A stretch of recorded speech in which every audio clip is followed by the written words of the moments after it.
आप सबका स्वागत करता हूं हमारे PSRM स्टडी चैनल में। आज हम लोग करने वाले हैं नेशनलिज्म इन इंडिया से टॉपिक नंबर 3, ठीक है ना। आज हम लोग करने वाले हैं towards civil disobedience movement. Gandhi ji ने सिविल डिसोबीडियंस मूवमेंट को कैसे लॉन्च किया, इंडिया में कैसे उसका इम्पैक्ट हुआ है, सोसाइटी के किस किस सेक्शन ने सिविल डिसोबीडियंस मूवमेंट में पार्टिसिपेट किए, ठीक है। तो सिविल डिसोबीडियंस मूवमेंट क्या था, हम लोग आज के टॉपिक में डिस्कस करेंगे, ठीक है। हम लोग इससे पीछे देखते हुए चलते हैं। हम लोगों ने पीछे देखा था कि गांधी जी ने नॉन कोऑपरेशन मूवमेंट स्टार्ट किया, खिलाफत और सत्याग्रह स्टार्ट किया था गांधी जी ने, ठीक है। 1922 में क्या हुआ, गोरखपुर में चौरी चौरा इंसिडेंट होता है, ठीक है ना। चौरी चौरा इंसिडेंट क्या था कि गोरखपुर में एक पीसफुल प्रोटेस्ट पे पुलिस ने क्या किया, लाठीचार्ज किया। लोगों ने क्या किया, गुस्से में आके पुलिस स्टेशन पे अटैक कर दिया। पुलिस वाले डर के थाने के भीतर छुप गए थे, लोगों ने पुलिस स्टेशन में आग लगा दिया, ठीक है। The protesting mob set the police station at Chauri Chaura on fire that killed 22 policemen burnt alive, ठीक है।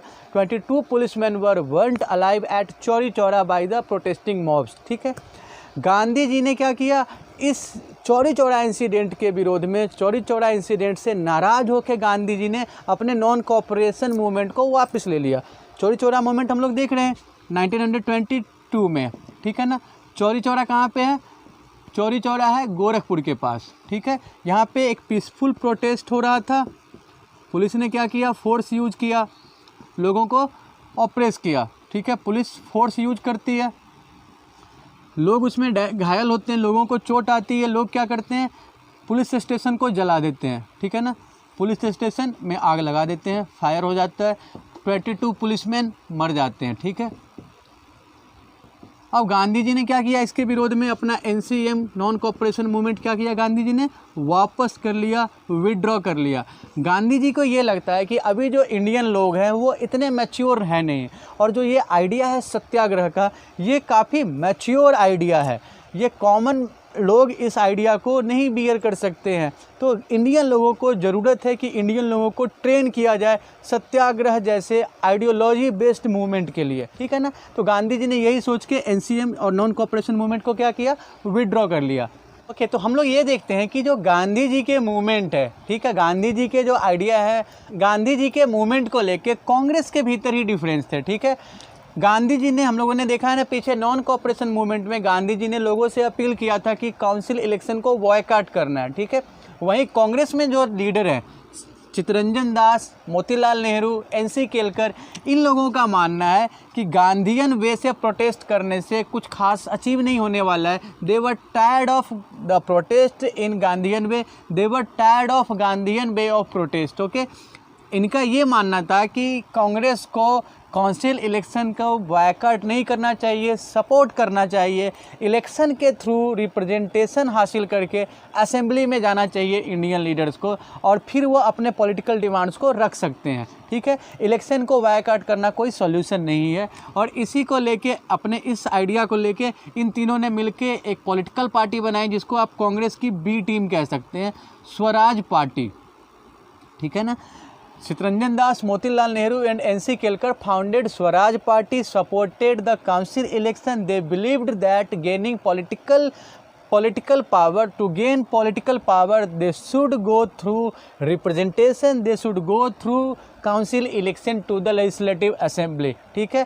वहीं पे कांग्रेस में और जो यंगर लीडर है, ठीक है, जो यंग लीडर हैं जवाहरलाल नेहरू और सुभाष चंद्र बोस, इनका ये मानना है कि जो प्रोटेस्ट हो रहे हैं, जो मूवमेंट है, उसको मास लेवल पे लाना चाहिए, इस मूवमेंट को बढ़ाना चाहिए, मास लेवल पे लाना चाहिए ऐसे मूवमेंट को। तो हम क्या देख रहे हैं कि मूवमेंट के तरीके को लेके कांग्रेस के भीतर दो ग्रुप हो रहे हैं, या कांग्रेस के भीतर डिफरेंसेज है ओपिनियन को लेके, ठीक है ना। अब हम लोग आते हैं आगे और देखते हैं लेट 1920 वाला पोर्शन है, उसमें इंडिया के पॉलिटिकल कंडीशन में कौन कौन से इंपॉर्टेंट चेंजेज आते हैं, इंडिया का पॉलिटिकल कंडीशन कैसे अफेक्ट होता है, ठीक है। 1920 के लेटर पार्ट्स में हम लोग देखते हुए चलते हैं। तो हम लोग देखते हुए चलते हैं कि 1920 के डिकेड के जो लेटर पार्ट्स हैं, वहाँ पे दो इम्पॉर्टेंट फैक्टर्स होते हैं जो इंडियन पॉलिटिक्स को काफ़ी ज़्यादा चेंज करते हैं, इंडियन पॉलिटिक्स को अफेक्ट करते हैं।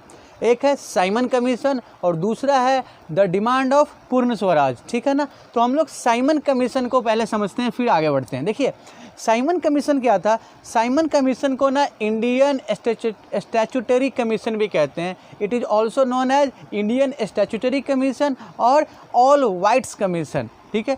इंडिया में जो कॉन्स्टिट्यूशनल फंक्शनिंग है उसको रिव्यू करने के लिए ब्रिटिश पार्लियामेंट ने एक कमीशन अपॉइंट किया है सर जॉन साइमन के लीडरशिप में। इसके हेड कौन है? सर जॉन साइमन, ठीक है ना।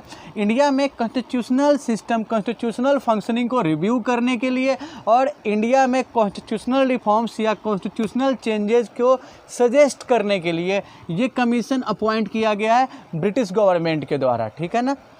इस टाइम पे ब्रिटिश गवर्नमेंट में प्राइम मिनिस्टर कौन है? जॉन टेरी है। तो जॉन टेरी गवर्नमेंट ने इसको अपॉइंट किया है, ठीक है। इसके हेड कौन है? John Simon. ये टोटल इस कमीशन में 7 मेंबर थे, ठीक है। इसमें सारे ब्रिटिश से कोई भी इंडियन लीडर शामिल नहीं था, इसीलिए इसको ऑल वाइट्स कमीशन भी कहते हैं, ठीक है। हमने इसके 2 नाम देखे हैं, एक तो इंडियन स्टैट्यूटरी कमीशन और एक ऑल वाइट्स कमीशन, ठीक है। So Simon Commission was all whites commission. It has no Indian leader, ठीक है ना। This commission was appointed to review functioning of Indian Constitution and suggest changes, ठीक है। This commission was opposed by Indian leader as there were no Indian leader in the commission। देखिए ये Indian leaders के लिए एक insult की तरह था, ठीक है, कि इंडिया में जो कॉन्स्टिट्यूशनल रिफॉर्म्स होने हैं उसको सजेस्ट करना है और इंडियन लोगों से, इंडियन लीडर से कोई आइडिया, कोई सजेशन नहीं लिया जाए। इंडिया के बारे में फ़ैसला लेना है और इंडियन लोगों को इग्नोर करना है। तो ये कहीं ना कहीं इंडियन लीडर्स के कॉन्स्टिट्यूशनल जो अंडरस्टैंडिंग है, जो पॉलिटिकल अंडरस्टैंडिंग है, पॉलिटिकल जो उनकी एबिलिटी है, ठीक है, उसको अंडर एस्टिमेट करने जैसा था, उनको इग्नोर करने जैसा था, ठीक है। तो इसलिए क्या हुआ, इंडिया के जो भी लीडर्स थे, इंडिया की सारी पार्टी, जैसे हम कांग्रेस और मुस्लिम लीग में बात करते हैं तो कांग्रेस और मुस्लिम लीग के बीच में बेशक जो डिफरेंस रहे हो, लेकिन इन दोनों ने भी ज्वाइंटली अपोज किया है किसको? साइमन कमीशन को, ठीक है। तो इंडिया की सारी पार्टी ने साइमन कमीशन को अपोज किया। जब 1928 में साइमन कमीशन इंडिया आता है तो हर जगह साइमन कमीशन का साइमन गो बैक के साथ इसका अपोज किया जाता है, ठीक है। It was greeted with the slogan Simon go back, ठीक है। देखिए इस साइमन कमीशन में एक मेंबर क्लीमेंट एटली भी थे, ठीक है। जब हम लोगों का इंडिया जब आज़ाद हुआ था, ये जीके का क्वेश्चन आता है कि when India became independent who was the prime minister of British, who was the British prime minister during the Indian independence, ठीक है। तो इंडियन इंडिपेंडेंस के टाइम में ब्रिटेन के प्राइम मिनिस्टर थे क्लीमेंट एटली, ठीक है ना। सो क्लीमेंट एटली भी इस कमीशन के एक मेंबर थे, ठीक है। हम लोग क्या देख रहे हैं कि इंडिया के पॉलिटिकल सिचुएशन में क्या चेंज आते हैं। देखिए इंडियन लीडर्स यहाँ से काफ़ी मोबिलाइज होते हैं क्योंकि साइमन कमीशन में उनको एक तरीके से इग्नोर किया गया है। सेकंड, अब देखते हैं हम लोग कि जो इंडियन लीडर्स थे या कांग्रेस है, अब वो ज़्यादा रेडिकल होगी, अब वो ज़्यादा इंटेंसिवली गवर्नमेंट के अगेंस्ट आएगी, ठीक है, ज़्यादा इंटेंस प्रोटेस्ट करेगी, ज़्यादा इंटेंसिटी के साथ कांग्रेस अपने प्रोग्राम्स लॉन्च करेगी, ठीक है। तो एक ऐसा ही हम लोग देखते हैं डिमांड ऑफ पूर्ण स्वराज। ओके, तो हम लोग क्या देखते हैं 1920 के लेटर पार्ट्स में देखते हैं। एक तो साइमन कमीशन के बाद इंडिया की पॉलिटिकल सिचुएशन में काफ़ी ज़्यादा चेंजेस देखने को मिलता है, इंडियन लोगों की डिमांड काफ़ी बढ़ जाती है, ठीक है। 1921, ठीक है, अक्टूबर 1921 में उस टाइम पे इंडिया के वायसराय थे लॉर्ड इरविन, ठीक है ना। तो लॉर्ड इरविन ने इंडिया को एक अनसर्टेन ऑफर दिया कि वो इंडिया को डोमिनियन स्टेटस का दर्जा देंगे, इंडिया को डोमिनियन स्टेटस एक्सेप्ट करेंगे, ठीक है। और आगे बात करेंगे इंडियन लीडर्स की जो डिमांड है उसको राउंड टेबल कॉन्फ्रेंस पे डिस्कस करेंगे, ठीक है। राउंड टेबल कॉन्फ्रेंस क्या है हम लोग देखते हुए चलेंगे, ठीक है। राउंड टेबल कॉन्फ्रेंस ना एक कॉन्फ्रेंस है जिसमें इंडिया के लीडर्स और ब्रिटेन के लीडर्स दोनों आपस में निगोशिएट करते हैं, उनके बीच में डिस्कशन होता है इंडिया के पॉलिटिकल और कॉन्स्टिट्यूशनल डिसीजंस को लेके।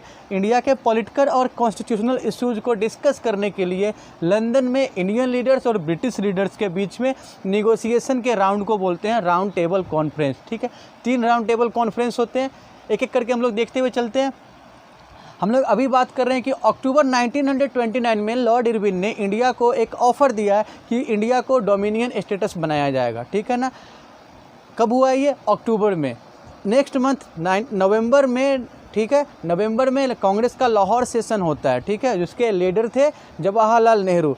तो जवाहरलाल नेहरू ने डोमिनियन स्टेटस के ऑफ़र को रिजेक्ट किया और उन्होंने क्या कहा कि now India would demand for complete freedom, full freedom. India ने नेहरू जी के लीडरशिप में लाहौर में कांग्रेस ने डिमांड किया किस चीज़ का? पूर्ण Swaraj, complete freedom, full freedom, ठीक है। डोमिनियन स्टेटस का मतलब क्या है कि डोमिनियन स्टेटस का मतलब है कि इंडिया को थोड़े ज़्यादा पॉलिटिकल पावर दिए जाएंगे, कंप्लीटली ये सोवेरेन नहीं होगी, ठीक है। आप इसको कह सकते हैं कि 50% सोवेरेन होंगे, ठीक है। सो डोमिनियन स्टेटस की जगह पे कांग्रेस क्या डिमांड कर रही है? अब कांग्रेस डिमांड कर रही है फुल फ्रीडम की, ठीक है। दिसंबर 1929 में कांग्रेस डिमांड करती है फुल फ्रीडम की और नेहरू जी डिक्लेयर करते हैं कि नेक्स्ट मंथ, ठीक है, अगले ईयर में, नेक्स्ट ईयर में 1930 में 26 जनवरी को इंडिया इंडिपेंडेंस डे मनाएगी, ठीक है। 26 January would be celebrated as independence day, ठीक है ना। हम लोग अपने टेक्स्ट बुक में देख सकते हैं द इंडिपेंडेंस डे प्लेज 26 जनवरी 1930, ठीक है। इनमें जवाहरलाल नेहरू ने प्लेज लिया, इन्होंने इंडिपेंडेंस के इम्पोर्टेंस को बताया कि फ्रीडम किसी भी आदमी का, ठीक है, इनएलिएनेबल राइट्स है। इसको कोई भी फ्रीडम हर एक आदमी का बर्थ राइट है, ठीक है, हर एक आदमी को फ्रीडम मिलना चाहिए। तो इन्होंने इंडिपेंडेंस को, फ्रीडम को अपने प्लेज में जस्टिफाई किया। हम लोग जो राउंड टेबल कॉन्फ्रेंस की बात करते हैं, 3 राउंड टेबल कॉन्फ्रेंस होते हैं, ठीक है। ये क्या है? ये निगोशिएशन है इंडियन और ब्रिटिश लीडर्स के बीच में, ठीक है। पहला राउंड टेबल कॉन्फ्रेंस होता है 12 नवंबर 1932, 19 जनवरी 1931। ये फेल हो जाता है क्योंकि इसमें कांग्रेस पार्टिसिपेट नहीं करती है, ठीक है। दूसरा राउंड टेबल कॉन्फ्रेंस हम लोग देखते हैं, तो दूसरा राउंड टेबल कॉन्फ्रेंस होता है 7 सितंबर 1931 टू 1 दिसंबर 1931। ये भी फेल हो जाता है, ठीक है। गांधी जी इसमें पार्टिसिपेट करने जाते हैं मगर ये फेल हो जाता है क्योंकि जो ब्रिटिश प्राइम मिनिस्टर है रैमजे मैकडोनाल्ड का ना एक पॉलिसी था कम्युनल अवार्ड।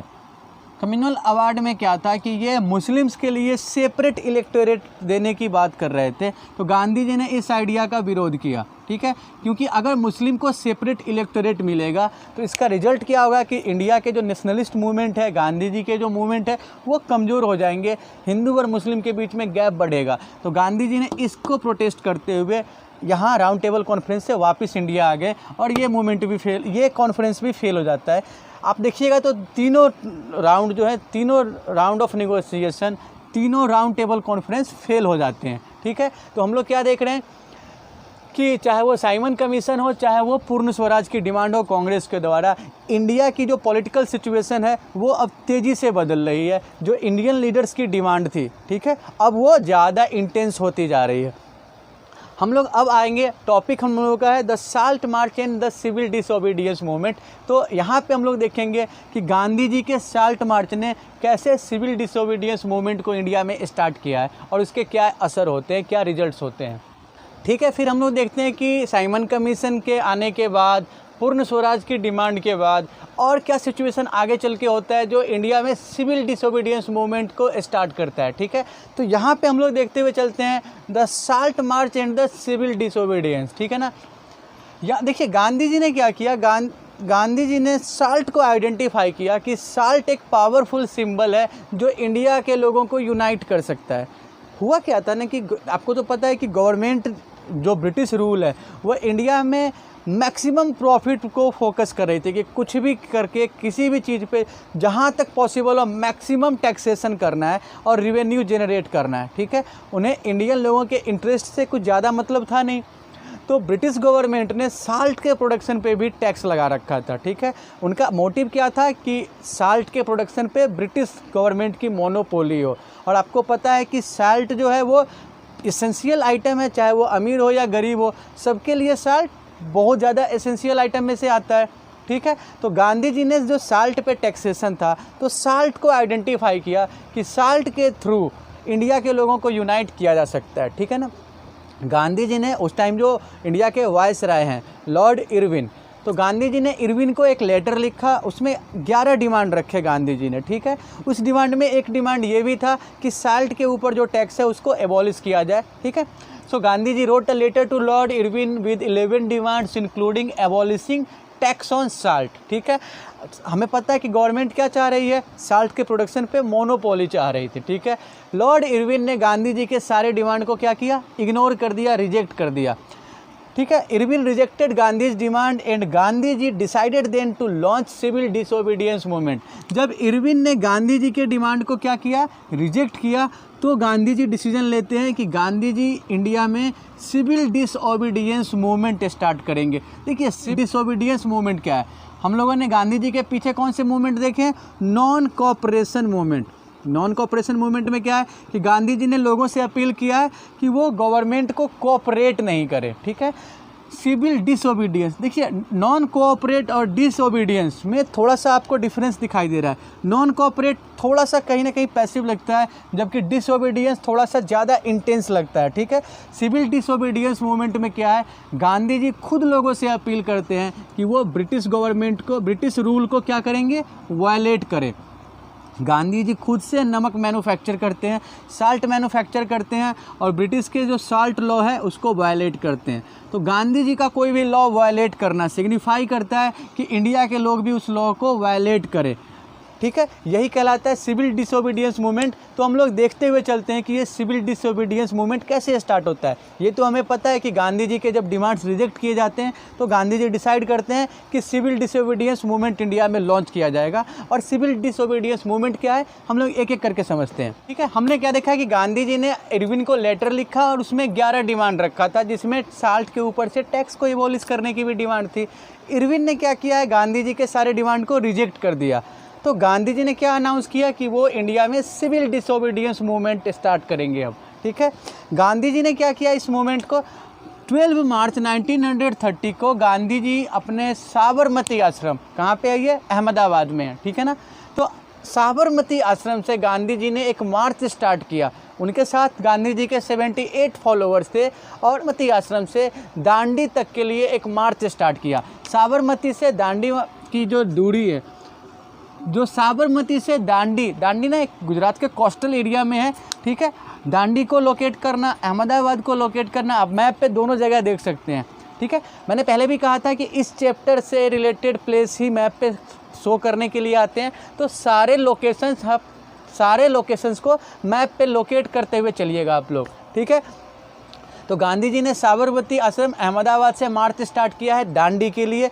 साबरमती से दांडी का जो डिस्टेंस है वो 240 माइल्स है। और ये मार्च जो था गांधी जी की जो ये यात्रा है ये टोटल 24 डेज की थी, यानी एक दिन में 10 मील की दूरी तय करते थे गांधी जी। और रास्ते में गांधी जी रुक के लोगों को एड्रेस करते थे, लोगों को मोटिवेट करते थे, लोगों को सिविल डिसोबीडियंस मूवमेंट के बारे में बताते थे, ठीक है।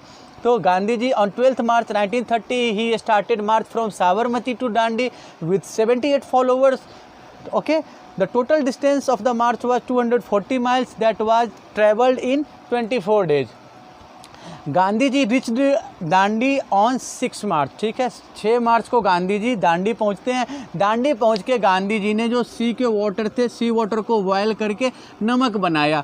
Gandhi ji produced salt there, ठीक है। और गांधी जी ने जो सॉल्ट प्रोड्यूस किया, देखिए इसका क्या है, सिंबॉलिक इम्पोर्टेंस है। गांधी जी का नमक बनाना उतनी बड़ी बात नहीं है, लेकिन उसका सिंबॉलिक इम्पोर्टेंस काफ़ी ज़्यादा हो जाता है, क्योंकि इस टाइम तक गांधी जी पूरे इंडिया के लीडर हैं, ठीक है ना। गांधी जी पूरे इंडिया को लीड कर रहे हैं। और जब गांधी जी ने खुद ही साल्ट लॉ को वायलेट किया है, इसका मतलब है कि ये एक सिंबल है, अब इंडिया के लोग भी खुद से साल्ट प्रोड्यूस करेंगे, ब्रिटिश लॉ को क्या करेंगे, वायलेट करेंगे, ठीक है। नॉन कोऑपरेशन मूवमेंट में हमने क्या देखा था कि गांधी जी कोई लॉ वायलेट करने की बात नहीं कर रहे हैं, लेकिन यहाँ पे क्या गांधी जी खुद से ब्रिटिश लॉ को वायलेट कर रहे हैं, ठीक है। सो Gandhi ji reached at Dandi on 6 March and produced salt there, ठीक है। गांधी जी जो साल्ट प्रोड्यूस करते हैं, ठीक है। उसके बाद ये गांधी जी का जो साल्ट प्रोड्यूस करना है, ये स्टार्टिंग है सिविल डिसोबीडियंस मूवमेंट का। गांधी जी ने खुद से डिसोबे किया है ब्रिटिश लॉ को, तो अब गांधी जी ने अपील किया कि इंडियन लोग भी डिसोबे करें। और जैसे ही सिविल डिसोबीडियंस मूवमेंट स्टार्ट होता है, हम लोगों ने गांधी जी के प्रोटेस्ट का तरीका देखा है कि फॉरेन गुड्स का बायकॉट करना है, ठीक है। तो जो फॉरेन गुड्स थे उसका बायकॉट किया जाने लगा, जो लिकर शॉप्स थे, शराब की दुकानें थी, उसको पिकेटिंग किए जाने लगा। जो पीजेंट्स थे उन्होंने टैक्स देने से मना कर दिया, ठीक है। बहुत सारे जो फॉरेस्ट वाले जगह थे, in many places forest people violated forest laws. जो फॉरेस्ट के रहने वाले ट्राइब्स थे उन्होंने फॉरेस्ट लॉ को वायलेट किया, ठीक है।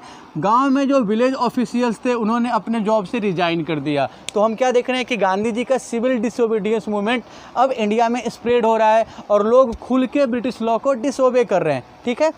ओके, तो हम लोग क्या देख रहे हैं कि गांधी जी के जब डिमांड्स को रिजेक्ट कर दिया इरविन ने, तो गांधी जी ने साबरमती आश्रम से दांडी तक एक मार्च किया, ठीक है ना। गांधी जी दांडी पहुंच के खुद से साल्ट प्रोड्यूस करते हैं और वो स्टार्टिंग होता है सिविल डिसोबीडियंस मूवमेंट का, ठीक है ना। हम लोग यहाँ पे क्या देख रहे हैं कि सिविल डिसोबीडियंस मूवमेंट में फॉरेन गुड्स का, फॉरेन क्लॉथ्स का बायकॉट किया गया, लिकर शॉप्स को पिकेट किया गया, ठीक है। जो विलेज ऑफिशियल्स थे उन्होंने अपने जॉब से रिजाइन किया है।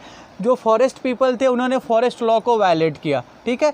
अब आप देखते हैं कि गवर्नमेंट कैसे इंडियन लोगों के प्रोटेस्ट को दबाती है। आपको पता है कि वो फोर्सफुली गवर्नमेंट रिप्रेसिव एक्शन लेती है इंडियन लोगों के मूवमेंट को, इंडियन लोगों के प्रोटेस्ट को दबाने के लिए। तो यहाँ पे भी गवर्नमेंट सत्याग्रहियों को दबाने के लिए, सिविल डिसोबीडियंस को सप्रेस करने के लिए फोर्सफुल एक्शन लेती है, ठीक है।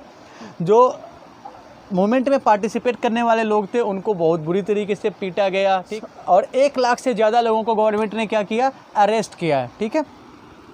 खान अब्दुल गफ्फार खान, इनको ना फ्रंटियर गांधी भी बोलते हैं। एक गांधीयन लीडर हैं Khan Abdul Ghaffar Khan. He is also known as the frontier Gandhi, ठीक है।